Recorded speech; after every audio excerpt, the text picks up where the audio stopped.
This is Monocle on Fashion, a show on Monocle Radio offering exclusive insights and global perspectives on the fashion industry. I'm Natalie Theodosi, your host and Monocle's fashion director. Today, we're doing a deep dive into the world of handbags, arguably one of the most influential design items, with a myriad of different labels attached to them. Objects of desire, status symbols, and major revenue drivers for luxury brands. Over the last few years, we have seen prices of luxury handbags skyrocket, with customers having to embark on treasure hunts to secure the bag of their dreams.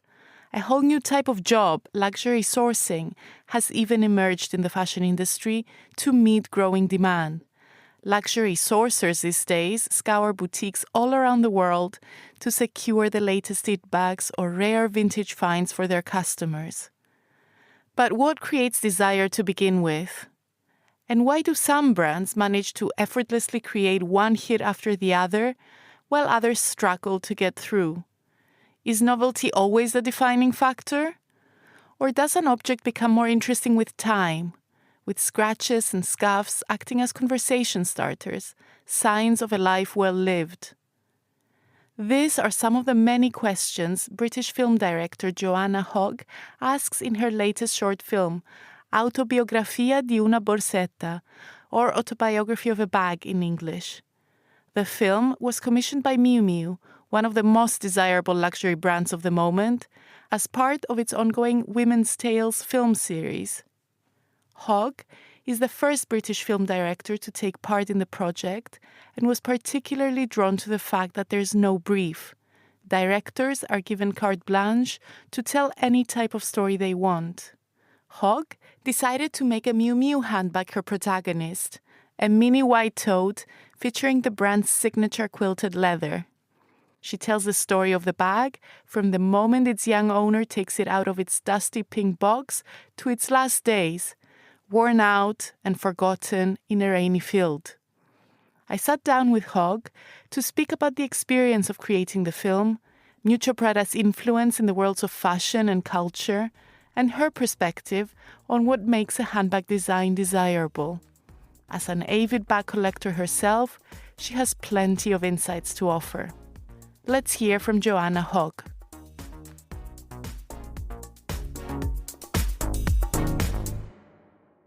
Well, I was already aware of the Women's Tales and had watched a few of them when I got the commission.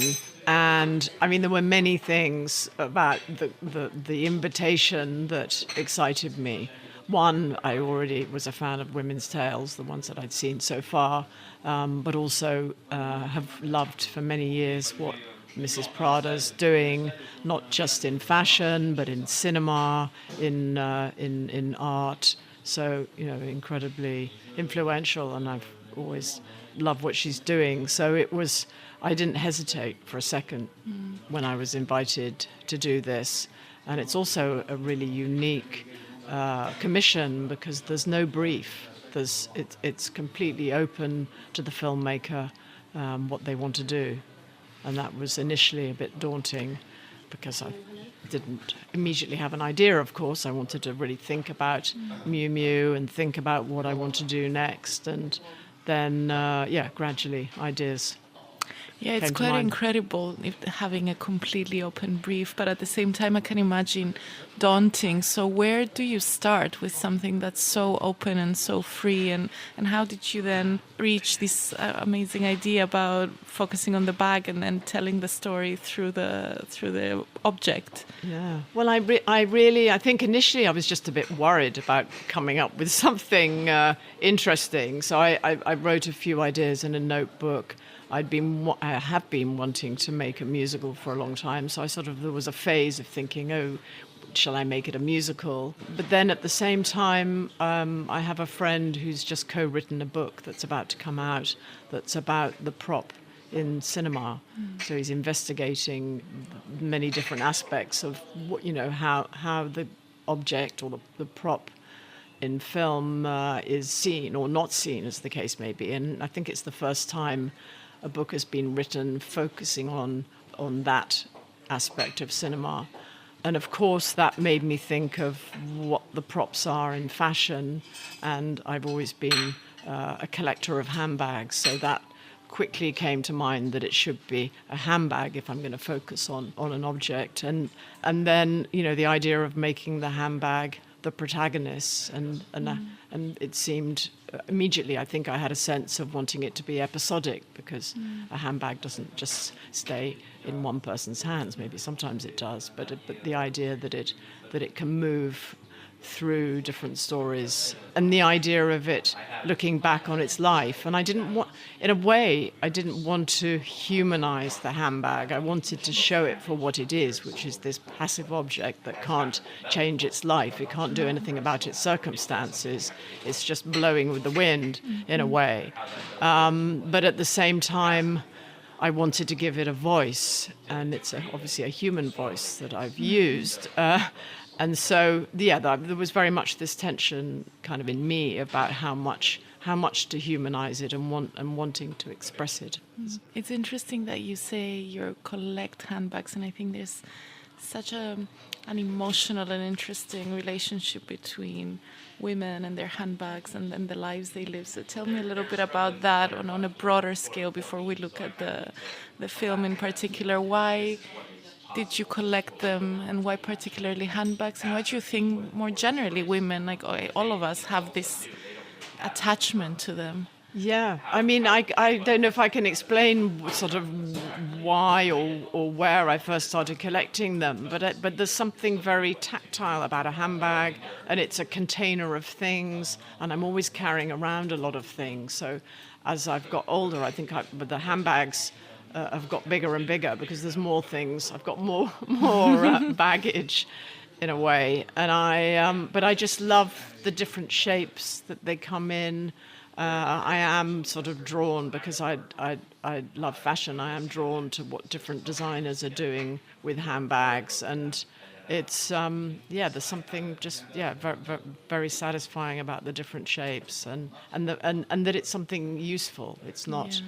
It's not. I'm not a fan of sort of ornaments or things that you can't put to good use. So the handbag is it's perfect in that way.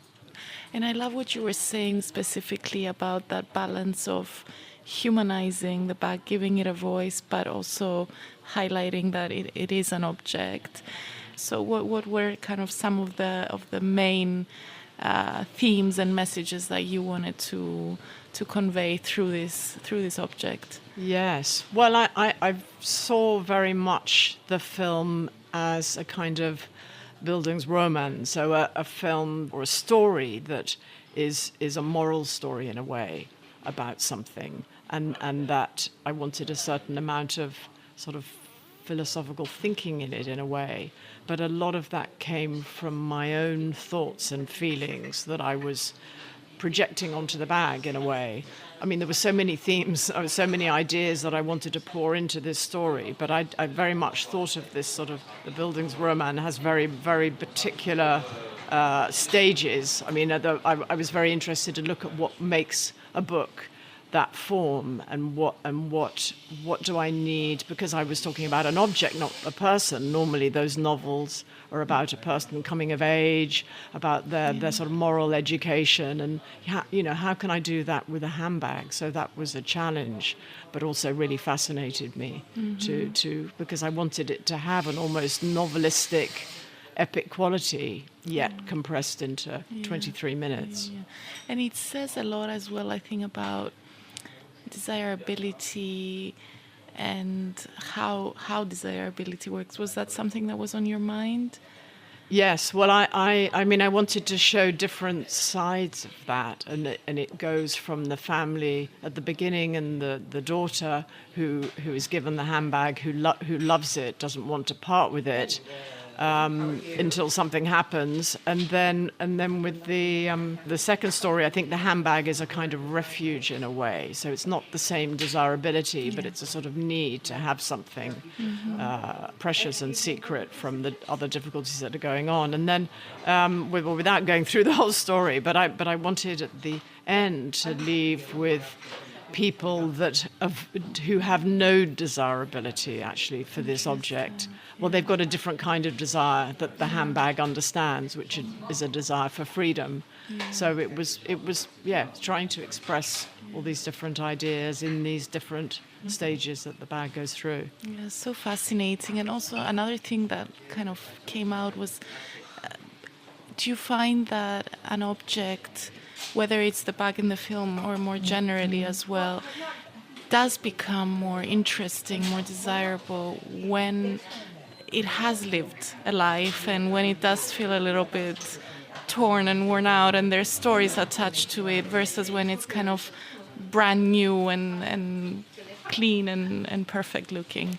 Definitely. Yes, I mean, going back to the handbags that I've kept, the fact that you can see there's some life lived with them. That also makes these objects that I've kept over the years harder to say goodbye to, because they've got my history in them in a way, and I suppose I do in my life tend to put a sort of, not human quality exactly, but I find it very easy to bring an inanimate object to life. Yeah.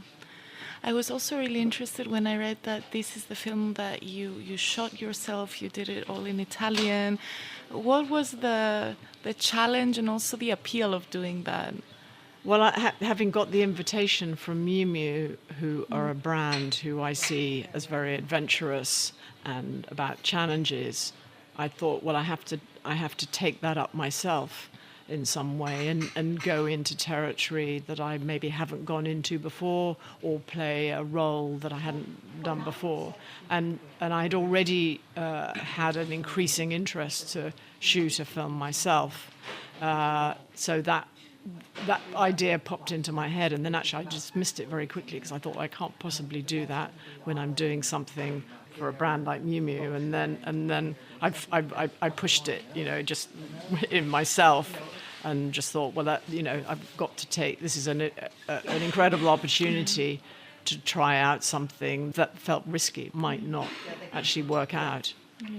And more generally, you speak about, it was quite easy for you to decide to take on the commission because of what Miu Miu does in the world of film, in the world of art, and Miuccia Prada's approach generally. I think a lot of brands in the world of fashion do try to enter different mediums, whether it's design, architecture, film. How do you think that fashion can interact with these worlds in a way that's genuine and it's also appealing for artists and filmmakers like yourself? Yeah, well, I think we're seeing different fashion brands doing that, and as you say, Miu Miu are particularly successful at that because it's not something superficial. It's very, very, very genuine and comes out of a real passion, in Mrs. Prada's case, for a passion for cinema, a passion for art, a passion for self-expression and culture. So I don't think there are many brands that I can think of off the top of my head. Well, there's no other brand I can think of that competes with that. Yeah, I wanted to ask you about that as well. Actually, just generally, there's a lot of change going on if we focus in the world of cinema. And what are those kind of the big shifts that you are noticing, and how important is it to still kind of invest in film as a tool of storytelling and change and connecting people? Yeah, well, incredibly important for myself and my own work. But it feels like there are the changes that are happening on different levels. So the sort of bigger budget films, or even the sort of medium budget films, there's an enormous pressure now to have a star attached who's going to draw in the audience and the commercial aspect, draw in money for the films, and that I think that's okay, if it fits within what you're trying to do. But then there's the more independent cinema, the smaller budgets, but how to get those smaller budgeted film, not smaller films, because I hate that description of a film that's made for less money as kind of as small, but I just mean in sort of financially. Smaller scale. Smaller scale, I think that's right. And the challenge is distributing those films, and I think it's possible to get those films made, but then it's the afterlife of the films that's becoming so difficult. So we've got to think of more platforms or different ways of showing and distributing these films. And I don't mean platforms that are just web-based ones, but getting people out to watch films with an audience in a collective way. So I've always been really passionate about that. I mean, there's a lot of questions. I don't know what the answers are, but I'm aware that there is huge pressure to cast your films in a particular way if you're going to then get that push that you need. But there's not a guarantee if you have a big star in a film that it's going to hit the jackpot. Yeah, so experimenting new formats, going back together. And it's interesting you speak about that idea of casting and the star power, but you chose to turn the spotlight and make an object a star for your film, moving away from the big personality idea, which makes it even more poignant in some ways. Yes, yeah. Well, that's again the sort of freedom of the brief, because there's already distribution for a film. One of the women's tales, so you don't have to worry about that aspect. And then, not only is the handbag the protagonist, but then all the other characters I cast non-actors, so they're all new to the screen. Yeah. So that must have been a really interesting process, though. You're working with non-actors, you're working in Italian, and you're shooting everything yourself. It's a very different way of doing the film than what you've been used to, right? Yes, yeah. I mean, it in some ways, yes, and in some ways, no. I had some of my collaborators that have worked with me on all the other films on that journey with me too. So I wasn't completely kind of isolated from my previous collaborators who were English speaking, but it felt, I don't know, it felt like doing something much more handmade. And the way we shot and the equipment we had, it was very, very light on its feet and quite a small crew compared to what I've had before. So that really excites me. I love, having as few people as possible on set and feeling like we have the time to try things out. And despite a very short shooting time, it was, we were able to experiment.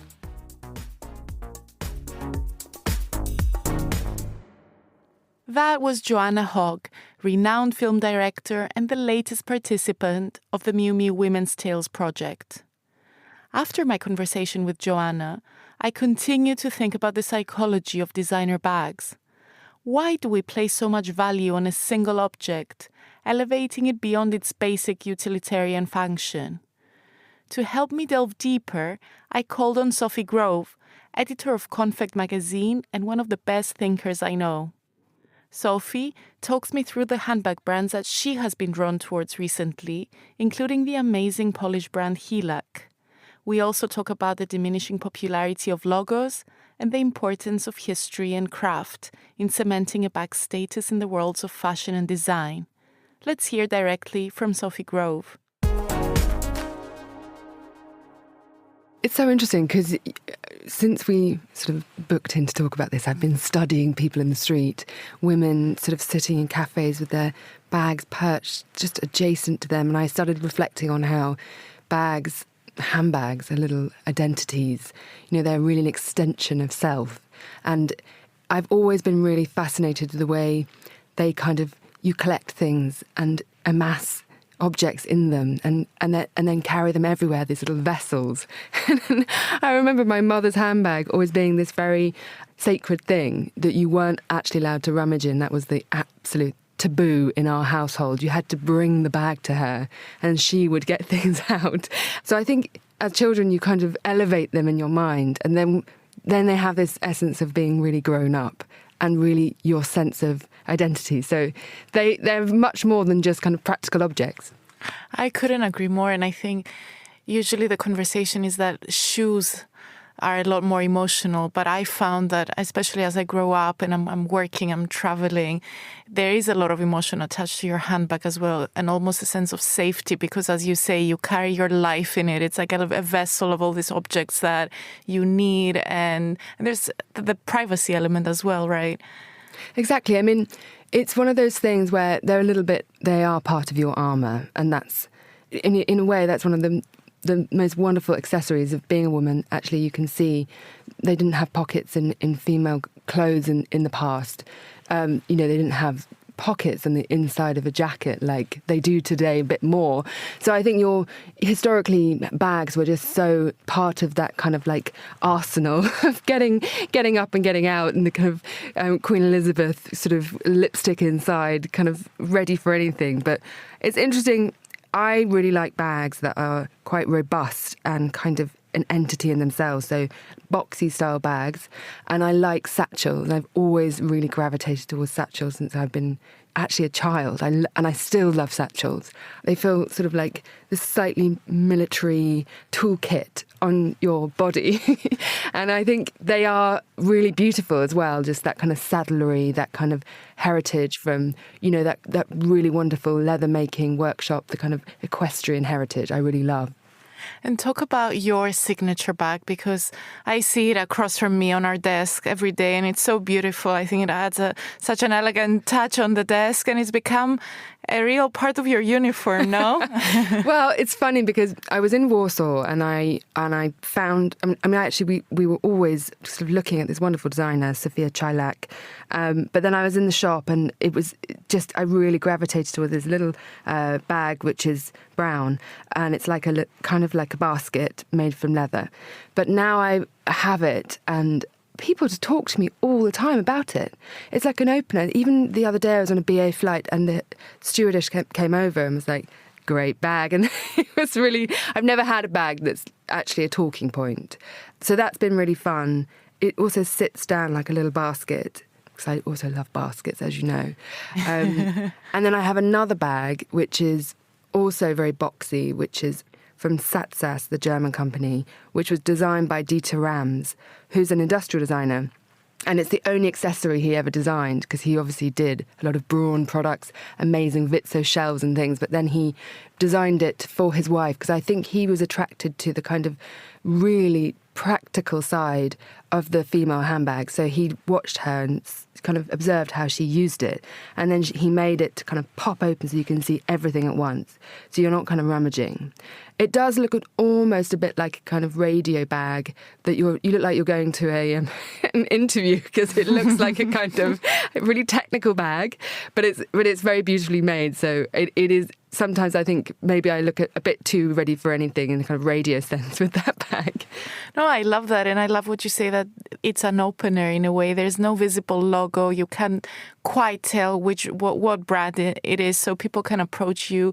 You pique their curiosity and they want to know more. They want to find out who makes the bag. And then it's a little, I think it's wonderful because you can talk about discovery and going to Poland, and it's ridiculous. I can't believe a bag has sort of is shaping my interactions with people in a way that I ever thought it would be, because I actually don't really like iconic bags. And I think I definitely shy away from that sense of, trying to invest in my identity via a bag. I think that's something that I haven't wanted to do, but the Chilak bag is quite artistic and sculptural and curious, and I think it doesn't scream any brand. It just is a bit wacky, and people just want to talk about it like they wouldn't if you were wearing a hat or shoes. No, absolutely. And it's interesting that you say you don't gravitate towards logos and those icons that are so much more recognizable. I'd still be curious to understand your take on that phenomenon, because it's a multi-billion dollar phenomenon, and so many men, women are kind of obsessed with getting that iconic bag. It's a thrill of the chase. It's huge investments. Why do you think in recent years, especially, the price of those iconic heritage bag designs has skyrocketed and it's turned into such a phenomenon? I mean, I think it's very transformative as an accessory. So I can see why people have invested so much, emotion into their bags, and also just financial resource, because, you are getting so much out of a bag in the sense that it's so malleable. You can wear it with so many different looks, and you're not necessarily kind of popping it away and getting it out, unless you're a collector, which I know a few people are. But I'd be really interested in your take on that. I mean, you've been in fashion, working in fashion for all these years. You've seen that kind of shift, in a sense, in the obsession around leather goods, but particularly bags. I think it's interesting because it always existed and people were always drawn. There's an element of status attached to them. There's a thrill of a chase, especially when it comes to getting an Hermes Birkin or a Kelly. But I think in the last years, like you were saying, it's a very smart financial investment for collectors, but also for people who just really want to get the use out of an accessory and out of the items that they're buying. But also there is the element that there's so much history and craft attached to them. So the more romantic side of it, that when you buy a Chanel 355, when you buy an Hermes Birkin or a Kelly, there's so much history. It's a story of Coco Chanel's life almost. And this is also what these brands are built on. So I think people are also drawn to that to a certain extent, and they can still get very creative with the colors that they choose, with the way that they wear it. So you can still be quite individual. But in many cases, it's also a way of expressing that you're successful, you have a certain status, and there's nothing wrong with that as well, if that's what you're after. What I also find interesting is that the brands that are trying to create modern icons, brands like the Row have succeeded with things like the Margot bag, but I don't think anyone has figured out the formula yet. Even if there are marketing teams behind it, it's there might be marketing, but it's also a little bit of magic and the right timing. What do you think about kind of the new generation of this kind of iconic bags?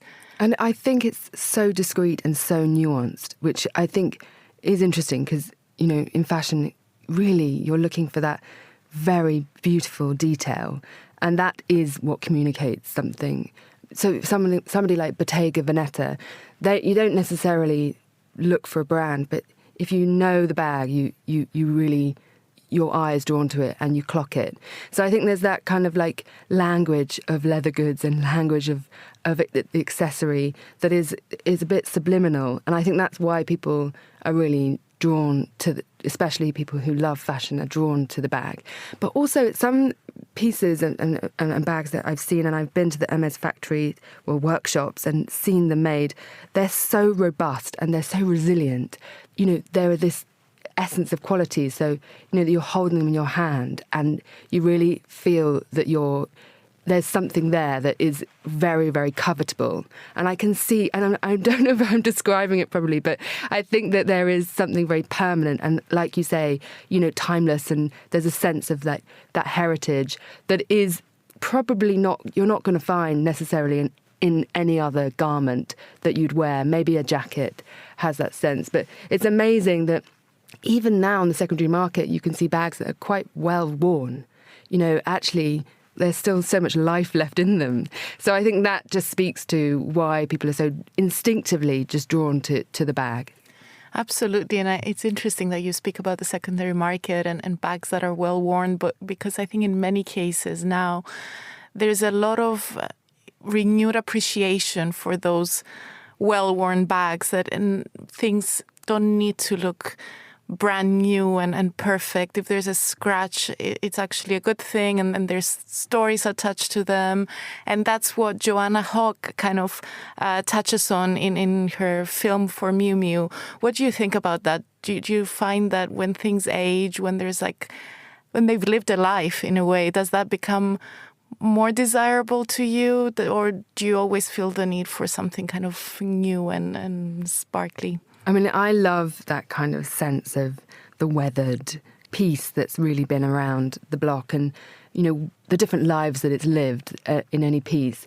But particularly with bags. I mean, in the old days, luggage was always a kind of status. How battered and broken your suitcase was and how many stickers you had showed that you travelled and that you had the means to travel. So in a sense, a brand new suitcase would be a bit revealing that you were kind of, not much of a jet setter.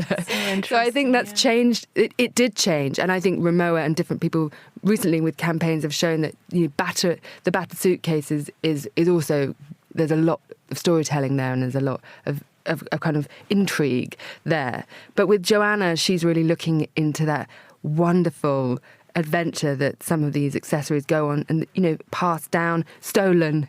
I think that's really, I remember when my bag was once stolen, my handbag, and I was just cycling along and somebody lifted it from my basket, and then they were on a bike, so they tore off, and I saw it like waving in the wind, and everyone was screaming, and there was so much drama to it. It was almost poetic the way I was robbed on that occasion, and I think she has the essence of kind of like the misadventures of an accessory, but also there's a real sadness into the kind of sense that it's discarded and unloved at certain points.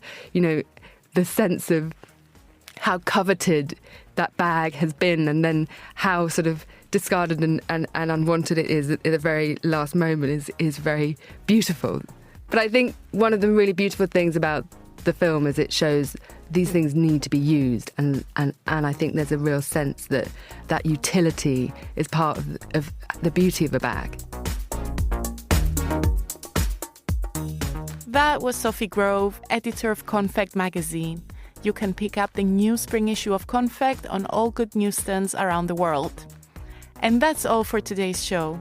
Make sure you subscribe and stay tuned. We have more big interviews, plus a special dispatch from Milan Salone del Mobile coming next week.